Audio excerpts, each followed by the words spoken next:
Vico Uruguay auspicia y apoya la difusión de los principales contenidos de Sobre Ciencia.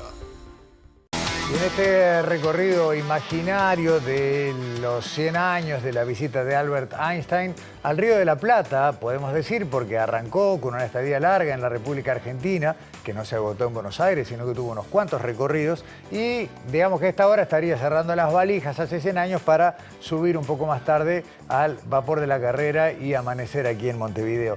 Pero repasemos un poquito y con una mirada, por un lado científica, pero también anecdótica, porque hay un montón de cosas, el legado de Einstein. Y para eso yo quiero primero hacer una pequeña introducción mostrando este libro. Vamos a conversar con José Edelstein, que es tal vez uno de los principales divulgadores de Einstein en lengua española, no solamente a través de este libro que tuve, permítanme la digresión, el enorme placer de presentar junto a él cuando se hizo la presentación pública aquí en Montevideo, sino también a través de charlas, conferencias.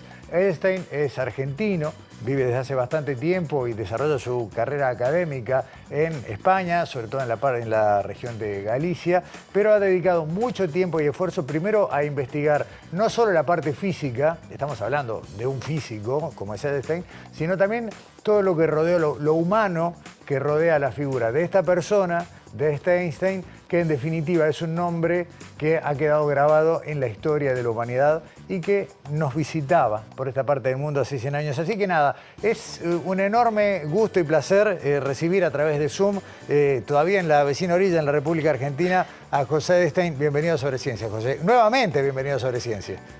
¿Qué tal, Gustavo? Siempre un placer hablar con vos, de verdad. Igualmente.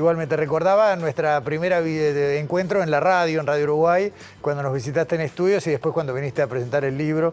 Y sabemos que tal vez te veamos por Montevideo, tal vez, en algunos meses. Sí, espero que sí. De hecho, mi plan inicial era tomar el vapor el equivalente al vapor de la Carrera hoy, para completar, entregar la posta a los uruguayos, como lo hizo él, Einstein, hace 100 años, pero bueno, al final no se ha terminado de concretar y bueno, cuando empezó estas 4 semanas que ahora seguramente comentaremos, me di cuenta que la nafta que uno tiene es finito y que hay que cuidar un poquitito el cuerpo también. En algún momento el tanque se vacía. José, primero voy a empezar por lo más reciente. Estuvo un mes Einstein en Argentina y ustedes decidieron generar una serie de actividades que cubrió no solamente el mes, sino una agenda tal vez tanto más apretada que la que tuvo Einstein. ¿Más de 100 actividades se desarrollaron en este homenaje al centenario? Bueno, no las conté, no, sí me parece mucho, porque son 28 días y hubo varios días que hubo más de una. También hubo actividades que no organicé yo y que yo, bueno, estoy muy contento de difundirlas en la medida en la que me entero. O sea, estarán también las que no supe, pero fueron muchas, fueron muchísimas. El plan inicial mío era, como decía, yo vivo en España, así que todo esto además fue organizado desde afuera. Era básicamente replicar el viaje de él. Por eso quería viajar a Montevideo hoy. Mi idea era básicamente cada día hacer o lo que él hizo o cuando no tuviera mucho sentido porque por extemporáneo hacer algo parecido. Bueno, no fue del todo así, aunque fue bastante en esa línea lo que pude. Pero bueno, me encontré con dificultades, claro, de producción muy tan elementales como que, por ejemplo, Einstein dio charlas en instituciones que no necesariamente estaban disponibles el día que correspondía en el calendario. Así que bueno, la primera, como soy un neurótico obsesivo, la primera vez que tuve que renunciar a seguir a rajatabla lo que Einstein hizo fue dolorosa, pero luego me fui acostumbrando y fui tratando de tener mucha mano izquierda para acomodar. Lo que sí intenté es acomodar todos los aspectos de Einstein, su aspecto como físico obviamente, o sea que hubiera charlas de divulgación, pero también su aspecto como pacifista, como hombre político. Fue una persona que, eso es muy poco conocido, pero que tuvo una militancia política bastante intensa, sobre todo en la última etapa de su vida. Recrear un poco su debate en su momento con el filósofo Henri Bergson. Bueno, en Uruguay seguro que van a recordar el debate que él tuvo con Bas Ferreira, que seguro que ahora vamos a hablar. Rescatar también la parte musical. Einstein era un buen violinista y un buen pianista, y entonces también estuvo muy presente la música en muchos momentos. Algunos lugares icónicos a los que él fue los replicamos. Por ejemplo, fuimos al Hotel Edén en La Falda, que probablemente sea la foto más icónica de su viaje, y la volvimos a hacer con Miguel Alcubierre, un famosísimo físico mexicano que me acompañó en esa parte de la conmemoración, que quizá la parte más compleja que tuvo es que hubo como, ya no sé cuántos, pero del orden de 10 o 12 invitados internacionales que fueron sucediéndose, ocupando distintas partes de estas 4 semanas. Claro, ellos llegaban fresquitos cuando les Claro. tocaba su parte y yo venía acumulando, ¿no? El desgaste de todas las anteriores. Pero bueno, fueron actividades hermosas. O sea, claro, es muy desgastante también en lo anímico, pero en el sentido positivo, es decir, Claro. que existe, no sé si hay una palabra para describir eso, pero estar todos los días tan emocionado, tan lleno de actividades que me hacían feliz y que me encantaba sentir que estaba compartiendo algo de valor con la gente, que claro, cuando uno vive eso una noche, luego al día siguiente está cansado, pero cuando lo vivís 28 días seguidos, realmente el nivel de agotamiento al que uno llega es, yo hasta Brutal. ahora, La bajada de la euforia, José. Y uno, permitime que le cuente algo a la gente, una euforia bien justificada quiere decir, por ejemplo, haber puesto en un teatro a una persona, un tataranieto de Einstein, a la hija de Stephen Hawking, a uno de los principales divulgadores en lengua hispana como Santa Blaya, una de las personas una de las caras más conocidas en las redes sociales, divulgando conocimiento. Todo eso en una sola noche. Y algunos más que me estoy olvidando. no te olvidas sobre todo de uno más, que es Juan Martín Maldacena, Tenés que es el razón, físico claro. teórico número uno del mundo. O sea que también para mí, por eso hubo muchos entrecruces, ¿no? Por ejemplo, para mí, yo fui compañero de Maldacena en Bariloche, en el Instituto Balseiro, hace ya muchos años, y Maldacena es Messi en la física teórica, ¿no? Y curiosamente en su tierra, eh, todo el mundo sabe quién es cualquier deportista, no sé, yo ponía el ejemplo, aunque es un poco, lo siento, ¿no? Franco Colapinto, espero que no se ofenda conmigo, pero digo, un piloto que recién empieza, que corrió 3 carreras y no, la gente, todo el mundo lo conoce y pasa a ser parte de la conversación de todos los argentinos. Y tenemos un físico que hace más de 25 años lleva la batuta, las riendas de la física teórica mundial. Y nadie lo conoce, básicamente. Entonces, para mí era importante también ponerlo a él en la escena, en la medida de mis posibilidades. Ese teatro lleno lo presenté. Él es muy humilde y muy introvertido, entonces yo ya, como es amigo, le aclaré entre bambalinas que le iba a hacer pasar una noche que seguramente que no se iba a olvidar, y seguramente me iba a odiar por un tiempo, pero bueno, que me parece que él se merecía y la gente en Argentina se merecía. Y lo lindo fue que, bueno, ese teatro estuvo lleno, le hice leer un poema de Einstein traducido al castellano, cosa que estuvo, cuando se lo dije, que se lo dije ahí en el momento, para que no tuviera mucho tiempo para pensárselo, estuvo como una hora practicándolo, pues estaba como muy nervioso de hacer algo que es muy ajeno a su actividad habitual. Pero luego el día siguiente tuvimos otro encuentro con él y con Gastón Giribet, un físico argentino que está en Nueva York, en otra institución, y se llenó. Y luego él, la semana siguiente, el viernes, dio una charla, un coloquio en La Plata. Él viene a Argentina regularmente y nunca llenaba los lugares en los que hablaba. Cuando fue a La Plata, que en ese evento yo no pude participar directamente porque estaba con Alcubierre en Buenos Aires, hubo 200 personas que quedaron afuera del anfiteatro del Departamento de Física, que es bastante grande. Mis colegas lo comentaban y yo tuve la secreta alegría de creer que algo tuve que ver en eso, en el sentido de haberlo puesto, haber convertido un poco más a Maldacena en lo que debe ser, que es una fuente de inspiración para los más jóvenes, sean en física o en cualquier campo, ¿no? Porque al final es un chico argentino de barrio que llegó a las cotas más altas del mundo de la cultura, y que es muy impactante ver el contraste entre eso y la humildad de la persona, que es él. Que, por ejemplo, se pagó todo, absolutamente todo, no me permitió que le pagara nada. José, saliendo por un ratito, después volvemos a la agenda, pero como estudioso de la figura de Einstein, tanto desde la parte científica como la parte humana, ¿por qué era tan importante destacar este centenario? Bueno, no sé si era importante, o sea, al final los relatos se van construyendo, ¿no? O sea, para mí era importante porque, en mi opinión, Einstein es el científico más grande de la historia. su paso por Argentina y por Uruguay y por Brasil, bueno, me refiero, bueno, por el Río de la Plata es inverosímil, o sea, es inverosímil que una persona de su envergadura, con las dificultades de la época, ¿no? O sea, viajando en barco, 3 semanas de barco, emprendiera varios meses de su vida, y no estamos hablando de un Einstein, porque la gente puede pensar que vino cuando ya estaba jubilado, pero No, no, no. estaba en la cresta de la ola. Tenía 46 años, acababa de ganar el premio Nobel formalmente 4 años antes, en 2021, en 1921, pero hay que recordar que el Nobel del 21 se anunció en octubre del 22 y él lo recibió en junio del 23. O sea, estamos hablando de que 2 años después de ganar el premio Nobel y 6 años después de convertirse en una celebridad mundial, de hecho 5 y medio después de eso, vino al Río de la Plata a pasar todo este tiempo, a dar conferencias, a conversar con la gente.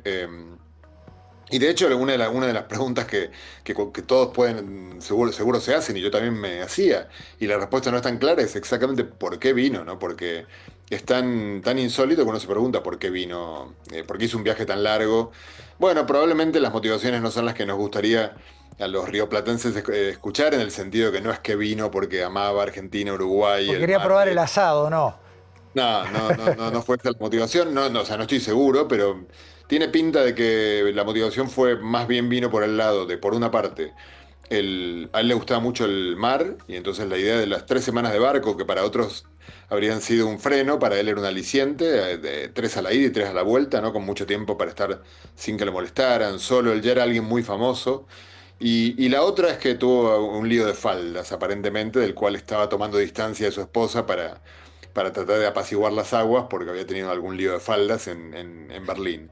Pero bueno, vino y fue un viajero. Einstein era una mezcla de viajero curioso, por una parte, o sea, vio, anotó sus impresiones, como seguramente ya habrá comentado Martín, bueno, tuvo impresiones mucho más positivas de Uruguay que de Argentina. Curiosamente, acá lo estuvimos tratando. El primer invitado acá del ciclo Argentina fue Zeev Rosenkrantz, que es la persona que escribió el libro sobre el viaje de Einstein a Sudamérica. Y entonces, cuando él dio charlas y comentó un poquito lo que él dijo de cada lugar, la gente se enojaba acá cuando escuchaba las barbaridades que dijo Argentina, fueron muy duras, porque luego cuando elogiaba a los uruguayos decía cosas que todos los argentinos se sienten que somos así. Entonces era como, es que realmente los uruguayos y los argentinos somos Sí. extremadamente parecidos, solamente que el uruguayo es como la versión modesta y adorable del argentino, que suele ser más pedante, más agrandado y demás. Y Einstein percibió eso, y Einstein era una persona bastante introvertida, bastante, no le gustaba, digamos, esta exuberancia que vio en los argentinos.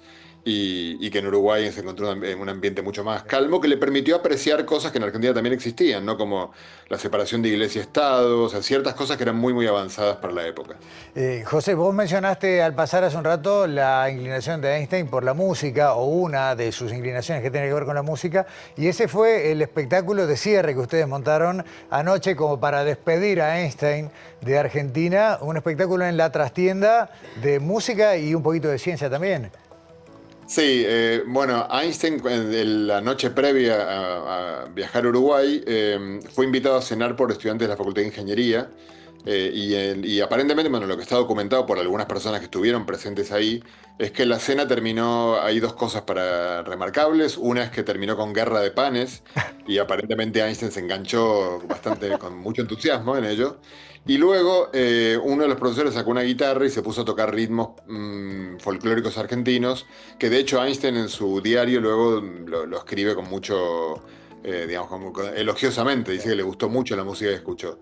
Aparentemente alguien le acercó un violín, y Einstein, lo que también está documentado por gente que estuvo ahí, es que tocó un par de sonatas de Mozart, pero ahí me permití un ejercicio de imaginación, y me permití imaginar que luego de que el vino empezó, que la noche continuó, probablemente los ritmos argentinos pasaron a ritmos más festivos, como la chacarera, y seguramente Einstein se animó a acompañar con el violín, ¿Cómo porque un no? violinista de su nivel seguramente lo podía hacer.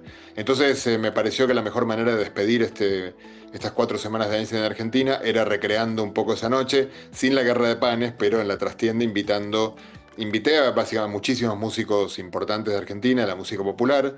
La idea era que fuera una fiesta, entonces además no había un mango, así que la idea era que Era para divertirse.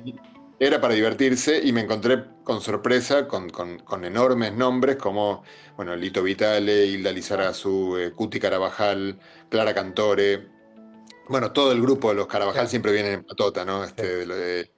Guido Sábato, Gillespie, bueno, Ah, además de bueno, mi propia formación musical, llamémosla, que es Universo entre Canciones, claro. y mi hermana tiene otro dúo. Bueno, fue una gran celebración, vino una charanguista. Para mí fue una noche muy cargada de simbolismo. Yo fui muy amigo de Jaime Torres y quería que estuviera su espíritu de algún modo sobre la escena. Y vino una charanguista que su viuda me recomendó que viniera. Me la recomendó, bueno, fue fantástico. Bien. También se cantó una canción en gallego que para mí fue muy significativa. Y terminamos, que esto es importante para Uruguay, decidimos que como al final él lo estábamos despidiendo porque iba a tomar el vapor de la carrera Uruguay, decidimos despedirlo con Pal que se va, de Ya. Citarrosa, que nos pareció muy apropiada. Y fue hermosísima porque todos los artistas que te mencioné y algunos que no mencioné porque me fueron, bueno, porque no entran todos en este relato, en escena cantamos Pal que se va y la enganchamos finalmente por un capricho de los músicos con Samba por Vos, así que hicimos las dos en escena. Así Completito. que alguien muy querido para mí también, como es Alfredo Citarrosa, cercano A a Martín, Martín. como probablemente sepas, y por lo tanto para mí también era doblemente el decirle a Einstein que no se olvide de lo que vivió en Argentina cuando vaya a Uruguay, que cuanto más lejos se vaya, más te tenés que acordar, y pasar de manera muy representativa y cargada de simbolismo es el listón o esa posta para que ahora en Uruguay, bueno, Está muy tengan bien. ese momento de celebración. José, en el último minuto, una vez más el compromiso de que si llegás a viajar a Montevideo, nos vamos a detener aquí en estudios para repasar ese antes y después en la ciencia mundial que significó el aporte de Einstein, que a pesar de que el día... yo siempre me quedé con la frase de Dios no juega a los dados por esa polémica, ¿no? Que con la naciente cuántica, que en definitiva hoy parece ser la cresta de la ola, y esperando que algún día venga alguien y diga, ¿vieron que no jugaba a los dados? No, no hacía otra cosa que jugar a los dados. Fue Einstein, digamos, eso fue... Einstein es un personaje absolutamente fascinante porque incluso, bueno, como todo científico se equivocó Sí, muchas veces, por supuesto, y como genio se equivocó en grande, ¿no? O sea, un genio es un científico de altas capacidades que también tiene una audacia fuera de lo recomendable. Cuando una persona con menos talento tiene la misma audacia, acaba en un desastre. claro. Y Einstein, claro, acabó muchas veces en grandes hallazgos y otras veces, bueno, en grandes errores.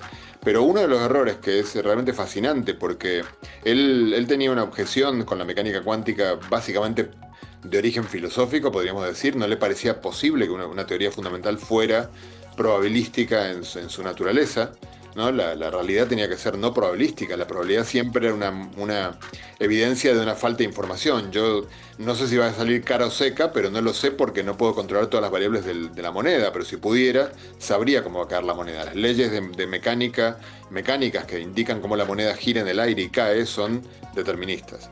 Entonces Einstein se oponía mucho, le parecía que no era posible esto y se le ocurrió una maravillosa idea.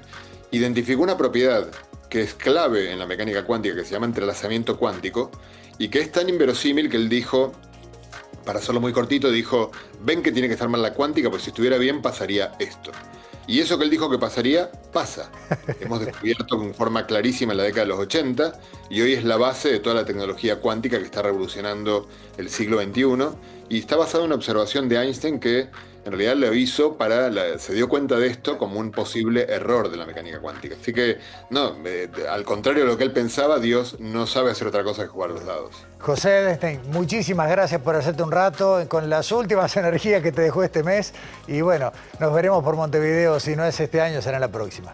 Yo creo que va a ser este año. O sea, de Excelente. hecho, no voy a ir ahora porque ya ahora sí que me quedé sin nafta, pero seguramente en un par de meses sí que esté por allá. Me va a encantar. Muchísimas gracias. A nosotros también recibirte por acá. Hasta la próxima. Un abrazo enorme. Igualmente. Cerramos este sobre ciencia bastante condicionado porque lo merece uno de los cerebros más grandes, de las mentes más grandes de la humanidad, Albert Einstein, y este centenario de esta visita inverosímil al Río de la Plata y también a Uruguay. Nos vemos la semana que viene acá en TV Ciudad. Muchas gracias.